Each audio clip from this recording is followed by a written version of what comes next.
Clinton was accused of a crime, perjury. And so the issue in his case was not whether the Constitution required a crime for impeachment. Instead, the issue was whether Clinton's alleged crime could be classified as a high crime in light of its personal nature. During the Clinton impeachment, I stated in an interview that I did not think that a technical crime was required, but that I did think that abusing trust could be considered. I said that.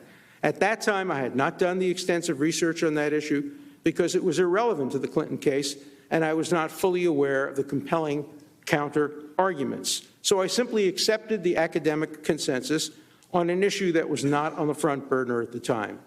But because this impeachment directly raises the issue of whether criminal behavior is required, I have gone back and read all the relevant historical material, as nonpartisan academics should always do, and have now concluded that the framers did intend to limit the criteria for impeachment to criminal-type acts akin to treason, bribery, and they certainly did not intend to extend it to vague and open-ended and non-criminal accusations such as abuse of power and obstruction of Congress.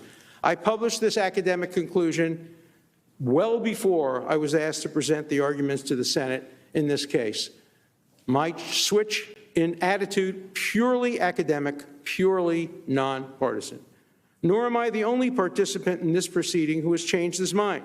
Several members of Congress, several senators expressed different views regarding the criteria for impeachment when the subject was President Clinton than they do now.